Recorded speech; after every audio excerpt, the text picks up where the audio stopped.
Ethereum. You went out on a limb many years ago, and maybe you can tell me the whole story, and said this will be the next thing. I think you were buying at $7. You also started getting deep into this whole ecosystem. And again, I remember buying the coins that you recommended, and Uniswap didn't exist. I had to go find these random exchanges just to buy the crypto assets. People don't even realize these days how quick DeFi has actually progressed, because now when I buy Teeka's recommendations, I go to Uniswap.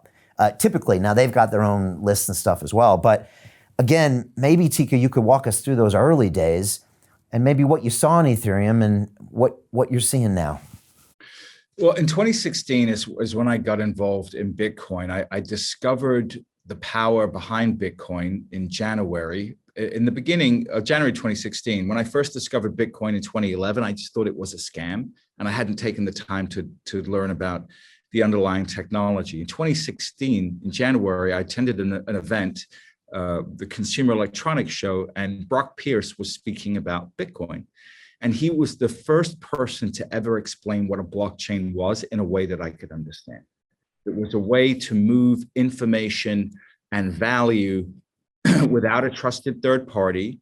And he explained how the consensus mechanism worked, how 51% of the computers in the network had to agree and validate the transaction in order for it to go through. And he explained how each one of these computers has an identical copy of the ledger that has the record of who owns what. And so unless you could corrupt 51% of the computers in the network, there was no way to break the network. And that was,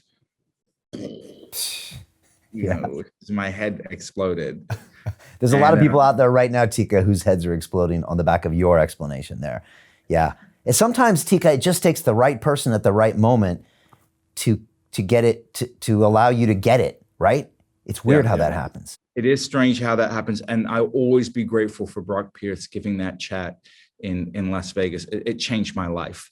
So I flew down immediately to Florida, which is where my publisher is headquartered. And I sat down with all the partners and I looked at them. And you have to understand, at the time, I was writing about conservative blue chip income producing stocks. And it was my core audience. It was 45 to 75 blue chip saving for retirement.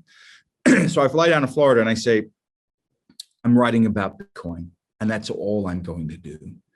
And they look at me like I have three heads. And they said, you're not writing about it here.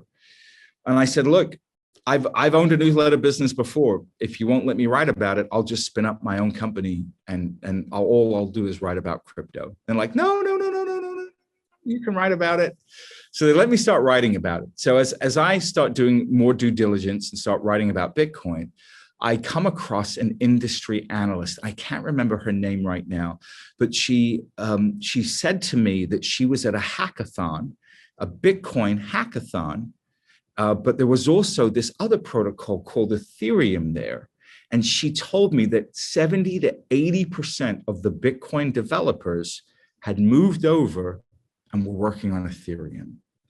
And in that moment, I said, well, hold on a second. These guys are the smartest guys on the planet. If they're now working on Ethereum and building on Ethereum, there's something there. So I read the Ethereum white paper, I researched it, and I managed to get an interview with Vitalik Buterin when he was living in, I believe it was Zurich at the time, Zurich or Zug. And we did this interview over Skype, and this kid melted my brain. Just his vision for the future. And what I realized is that he had created the dominant platform for blockchain development. That the majority of blockchain development programs that were created using a blockchain were going to be built on Ethereum. And in that moment that I realized that, and I realized it immediately after talking to him, I wrote a report on it and I recommended it. I think my recommended price was $9, somewhere between $7 and $9. And in that report, I said that Ethereum is worth at least $350 a coin, which was a $30 billion market cap at that time, right? The whole market cap of the entire space, crypto space, is maybe $3 or $4 billion. So here I was saying that this one coin was going to be worth more than 10x of the entire marketplace right now. It's the equivalent of coming in and saying, oh, global market cap of equities is 100 trillion, and this is going to be worth $900 trillion, right? I mean, it's just nuts. But that's what my research had suggested. And within a year, it had gone 4x higher than my $350 target. It had gone to $1,400. And of course, became a massive wealth builder for my readers and for myself.